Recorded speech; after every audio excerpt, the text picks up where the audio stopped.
Welcome to What I Watch Wednesdays, where I watch different movies and TV shows and let you know what my thoughts on them are. Today we're going to be talking about Toy Story 5. And every single time Disney announces another Toy Story movie, everybody collectively wonders why the franchise is even still ongoing 16 years after Andy graduated and went off to college and the toys found a new home. For most people, the end of Toy Story 3 was the perfect ending to a beloved and iconic childhood trilogy. When I first heard of this movie, I was admittedly in the boat of, why is there another Toy Story movie coming out? This is absolutely unnecessary. To my surprise, I actually enjoyed the movie quite a bit. Thematically, it makes a lot more sense to even be a movie than Toy Story 4. Toy Story 4 in many ways felt just like an extension, whereas Toy Story 5 is a cohesive story that is actually brand new to the existing universe. Before we get too into Toy Story 5, let me give you a brief refreshers on Toy Stories 1 to 4. Our story begins in 1995 with Toy Story. The story begins with Woody becoming increasingly jealous after a brand new toy, Buzz Lightyear, takes his place as the most beloved toy in Andy's toy box. They fall victim to the hands of a next-door neighbor kid who tries to destroy them, and they learn the power of friendship and having to work together in order to rescue themselves from this horrible situation. The first movie of the Toy Story franchise sets the tone for the entire franchise. It talks about friendship, it talks about overcoming struggles, it talks about a lot of key aspects that the Toy Story franchise runs on, and is considered by many to be the best of the Toy Story movie. Toy Story 2 introduces us to a few more beloved characters in the Toy Story franchise. Andy's mom is throwing a yard sale, and a corrupt toy collector steals Woody after realizing that he is a very valuable toy. Buzz and a bunch of other toys in Andy's toy box go save him. Meanwhile, Woody meets a few new characters, namely Jessie, who becomes a very important figure in the entire franchise, his horse Bullseye, as well as our antagonist for the movie, a toy that was abandoned and tries to lead Woody to a toy collection museum in Japan where they will never be abandoned again. In my opinion, Toy Story 2 also introduces a very common theme throughout the entire Toy Story franchise, namely that of being abandoned. All of the toys are increasingly worried as Andy grows up of being abandoned. This is especially exacerbated by the fact that Jessie, the brand new cowgirl that Woody meets after he was essentially toy-napped, was literally abandoned by the little girl who used to play with Jessie and has intense trauma. This is dealt with throughout the rest of the trilogy and both sequels. Toy Story 3, which is what many fans would consider the true ending of the Toy Story franchise. Toy Story 3 is essentially the last hurrah. Andy has grown up and now he is moving away to college. He has to donate a bunch of the toys and they end up in this corrupt daycare center. It's not corrupt because the people running the daycare center are corrupt. It's corrupt because there's this evil bear who controls all of the toys. He originally puts all of Andy's toys in a really, really bad situation. A lot of adventures happen and we see all of the toys almost being burned alive towards the end of it. However, the toys all eventually make it back to Andy, which marks the end of the movie, or so we thought. Andy comes across this little girl named Bonnie when he's playing with the toys for one last time. He realizes that he can do something incredible, continue on with the cycle of having kids play with his toys. He makes a very difficult decision to also leave Woody behind. Woody was originally going to go to college with him, but Bonnie wants Woody, so he does give Bonnie Woody. It's a very bittersweet ending. A lot of people had mixed opinions about it, especially that ending where he gives Woody to Bonnie, but I love that ending. I think it was such a full circle moment. Now, 9 years after Toy Story 3 was originally released, Disney realized that nostalgia was huge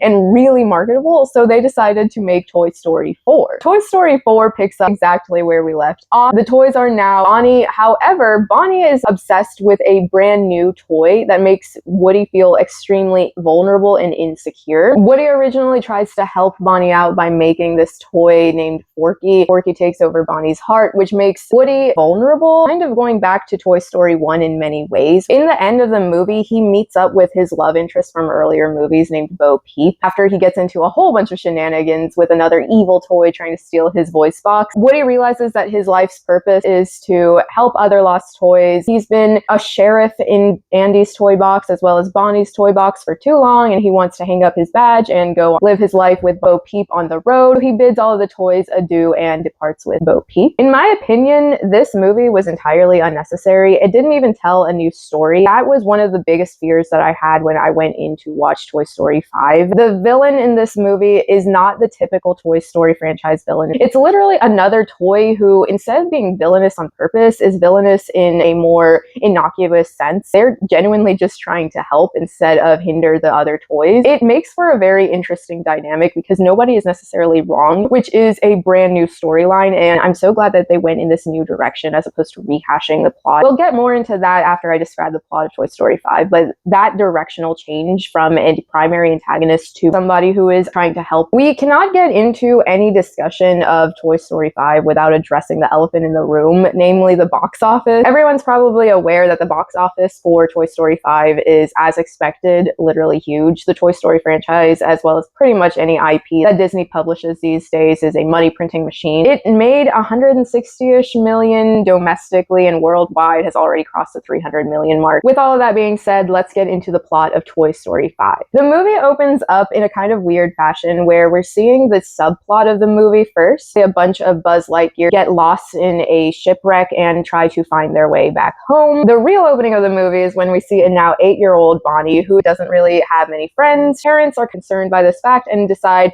that the way to treat her awkward loneliness is to buy her technology. She gets this new Lily Pad. The Lily Pad is a mixture between an iPad and one of those frog tablets that I'm sure every 2000s and 2010 kid knows about. She falls so in love with Lily, the Lily Pad, that she begins to ignore every single toy in her toy box, which I feel like is kind of a repetitive theme of the Toy Story franchise. Jessie is now the new sheriff in town now that Woody has made his grand departure and begins to worry about this. Jessie has a twofold depth to the fact that she's so worried. The first being that every toy is always worried about no longer being played with. That's the surface level. Going back to Toy Story 2, Jessie has an incredibly tragic backstory of being literally abandoned in favor of a new toy by her original owner named Emily. This comes into play prominently throughout this movie. Her trauma about being abandoned by Emily makes for a really interesting dynamic and a really interesting twist of events from the typical something that happens to Woody and everything gets basically rehashed over again. Jessie tries to at first resolve the conflict with Lily taking over all of Bonnie's time by talking to her one-to-one, explaining that Lily is meant to help make Bonnie more friends, not to take all of her time. Lily inadvertently misunderstands this and signs her up to a social media app and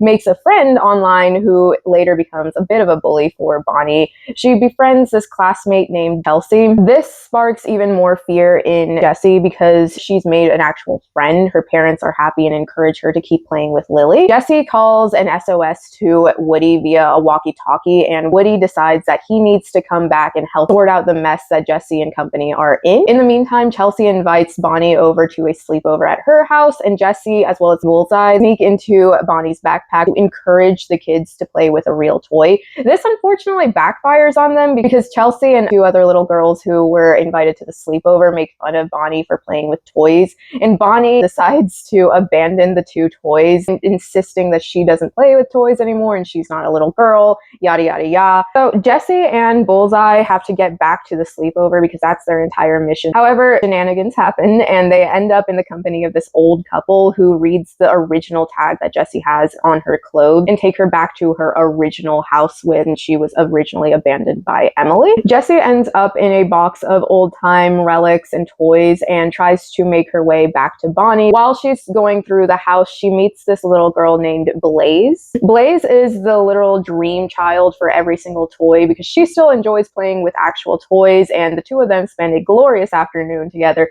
playing with each other. Jessie realizes that Blaze would make an amazing friend for Bonnie and strives to make them basically come together. Woody, meanwhile, has arrived at Bonnie's house and tries to talk to Lily to try to figure out where Jessie has gone. Lily misunderstands the situation again and thinks that the toys are the reason that Bonnie cannot make any friends. This leads Lily to manipulate Bonnie's dad into putting all of the toys into storage. Woody and Buzz, of course, make their escape. Back at the farmhouse that Jessie and Bullseye are stuck in, she and the other smart toys that were abandoned send a picture of her to Bonnie. This allows Woody and Buzz to develop a plan, realizing that every time the vocal recognition system in Lily is triggered, she's forced to adhere to whatever command she is given. They use this exploitation in order to get Bonnie and her mom to go to Blaze's house. All of the toys go along. When they get to Blaze's house, Bonnie is still in her I don't want to play with real toys because that's a baby Activity era and refuses to take back either Jessie or Bullseye. She just read a group message where Chelsea and the other girls are still bullying her. Jessie wanders off really, really desolate back to the original tree where she and Emily played. She finds a bunch of different mementos and stuff from Emily where she realizes that Emily actually named her daughter after Jessie, and this leads to a moment of self-discovery where Jessie realizes that even though she was technically abandoned, she still does matter. The toys and the memories that they impart on the child who plays with them don't just go away because the child stops playing with them. This reinvigorates Jessie and gives her the final oomph she needs to rescue Bonnie from the dangerous path that she's heading down. Going back to the beginning subplot of the movie, all of those Buzz Lightyears and the original Buzz, as well as the original Woody and some of the abandoned smart toys, develop a plan to get Bonnie back on track. They find Lily, who in a very refreshing twist is feeling really, really bad about herself. I mean that it's refreshing that the villain in the story isn't a one-note, I am a villain, wahahaha kind of character, and is more actual emotions and feels guilt. Lily is trying to donate herself because she feels like she's caused a huge mess, which they inadvertently did, but it was not just Lily's fault. It was also the toys' fault. It was a massive miscommunication on everybody's end. The toys, as well as Lily, have made another meeting between Bonnie and Blaze. This time, though, the lesson is actually imparted on Bonnie, and she ditches her old bully friends and makes a new friend in Blaze. The movie rounds out with a fake wedding between Jessie and Buzz, while Woody and Bo Peep just kind of watch, and all of the new generation Buzz Lightyears remember that they're toys and are distributed amongst children on a school playground. That is the entirety of Toy Story 5. It covers a lot of interesting topics. A lot of the topics are kind of rehashes on topics that we've literally been talking about since the first movie was made,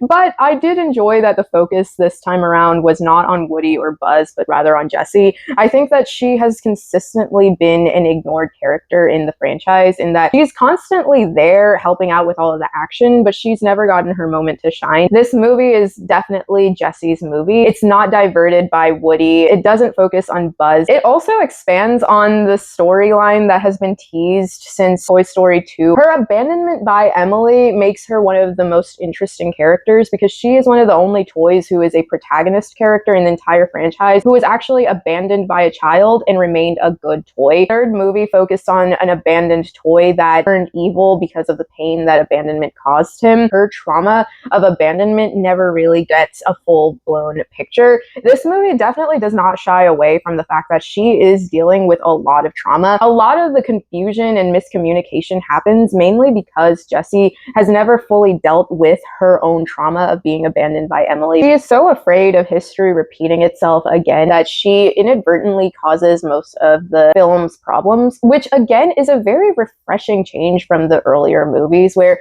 all of the film's problems were caused external factors more than internal factors. Yes, in Toy Story 1, Woody's jealousy caused the plot to happen, but he didn't directly cause it as much as Jessie did in this one. Her constant communication with Lily and not being overtly clear with what she actually means, and Lily's misunderstanding of what Jessie means leads to a lot of the chaos. Again, I want to iterate the fact that Lily was not an evil entity, genuinely did mean well, and she felt horrible that she was inadvertently causing Bonnie to regress. She feels really guilty and willingly tries to donate herself. She's not really the typical antagonist. I love the fact that we finally get a full circle moment with Jessie. Seeing Emily name her daughter after Jessie was a moment that made me tear up a little bit. Abandonment is a very normal part of childhood. Every child has to grow up and leave their toys behind. But that doesn't mean that the child doesn't get something that is left behind by the toy. And Jessie finally realizing that even though, yes, she was technically abandoned by Emily, she left lifelong lessons and memories with Emily was really nice to see. I love seeing that Emily named her daughter after Jessie. That moment was just really mwah. I think that this movie actually does a better job of justifying its existence than Toy Story 4 did. Woody was still the protagonist, even though I felt like Toy Story 3 should have been the end of Woody's story. He basically learned the lesson that he did all the way back in Toy Story 1 all over again. Toy Story 5 made a very deliberate choice in making sure that Woody didn't take over all of the screen time. He does show up, but he is no longer the main protagonist. It finally allowed other characters some breathing room. Whenever you think of Toy Story, you automatically think of Woody. But the movie still set it up so that Jessie performs really well under the conditions that she is put in. Toy Story 5 doesn't really deal with the issue of a kid getting another toy. It leads to a bigger, deeper issue of what happens when children stop playing with physical toys. Jessie was the perfect protagonist for this, given her very complex history with abandonment. I also really enjoyed the fact that the movie doesn't just lean into screens bad as the narrative. Lily at no point in the movie was a bad character. She was just a very confused toy who was trying her best to make Bonnie happy. There were a lot of miscommunications, but at no point were any of the characters acting out of malevolence. Everybody genuinely just wanted the best for Bonnie. And I love that the director and the writers for this movie didn't just go the easy path of making all screens and iPads really bad for children. It more so shows that everything needs to be done in moderation. You can make friends online, but that doesn't mean that you should forget about your real life. I do think that there are significant drawbacks to the movie. The other toys from Toy Story 1 to 3 were kind of sidelined. The highlight of Toy Stories 1 to 3 were seeing Potato Heads fighting or Rex being weird. The other toys from Andy's Toy Box have repeatedly gotten shut out in some way ever since Toy Story 4. I don't like the fact that the movie just essentially abandons them by introducing a bunch of new characters. I also hate the fact that Woody was brought back. I think that the movie does it in a very natural way. Jessie reaches out to him for help and he decides to go and help. But I think that Toy Story 4 gave him a very definitive ending. And of course, you can do a Toy Story movie without bringing back Woody. But I think that him being relegated to just being on the other side of the walkie-talkie, providing advice, trying to help Jessie understand that abandonment is just one part of a toy's natural life cycle, but it isn't the end part. Abandonment doesn't define a toy. The fact that he kind of just comes in with Bo Peep undercuts the emotional journey that we went through in Toy Stories 1 to 4 with Woody. It really undercuts the final part of Toy Story 4 where Woody finally understands that he doesn't need to be an owned toy and he goes off to help the other lost toys. There were definite parts of the movie where it felt like Woody was just being shoehorned in as opposed to Woody organically needing to be there. I think that in order for the franchise to really move on and stop getting super compared to the original trilogy is to stop relying so heavily on Woody and start bringing back some of those other legacy characters. I think that the plot of this movie is essentially the same as the plots of Toy Story 2 and Toy Story 4, just dressed in different clothes. It's a recurring theme throughout the Toy Story franchise of having one of the three main characters gets kidnapped and the other two have to go and help that toy get back after going through some dangerous situations where they might accidentally end up in the garbage. It's the exact same plot rehashed over and over and over again. I think that the movie franchise could continue, and they actually have made hints at the fact that they are planning on continuing this franchise. But if they do continue, I don't want to see the same thing happening again. It needs to be something different than a toy getting lost some way and shenanigans occur to get the toy back. It fully begs the question of, does this movie even need to exist, or does it exist for the sole fact that Toy Story movies make so much money that Disney and Pixar cannot retire it because it's a very safe bet? This movie does make strides in ways that the earlier movies couldn't, as they changed the protagonist, and Jessie's backstory is so rich and detailed that it doesn't feel as tiring as it would have had Woody been the main character. So they are making some positive movements in the right direction. They do need to continue to work at it and figure out a way to, the sixth movie that will inevitably get made in a couple of years, doesn't just rehash the same plot yet again. I want to see some new ideas. The last thing is kind of ironic because it's one of the things that I praised, but the tech bad argument that they didn't fully lean into kind of feels like they were chickening out because they don't want Apple to get mad at them. And I don't love that choice. I think that they should have fully committed to the bit.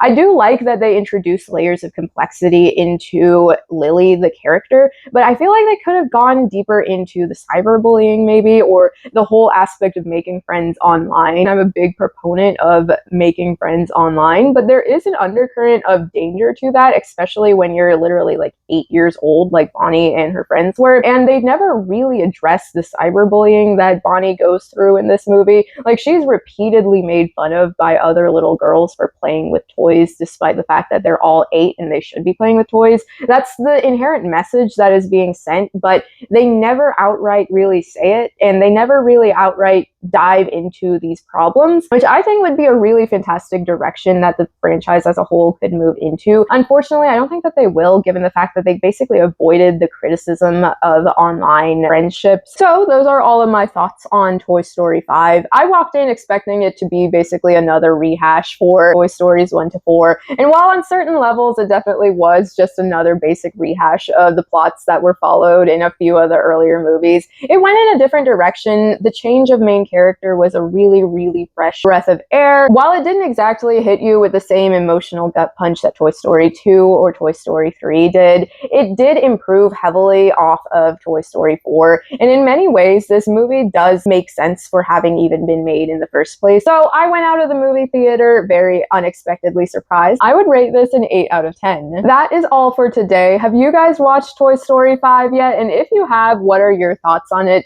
Did you like the change of protagonist in this movie? Let me know in the comments below. And also be sure to give this video a thumbs up if you enjoyed it so that I know and the algorithm knows. Also comment down below what your favorite part of Toy Story 5 was. Turn on the bell notifications after subscribing so you always know when I make a new video. I love you guys so much. Let me know in the comments what other movies and TV shows I should watch, and I will see you guys next time. Bye!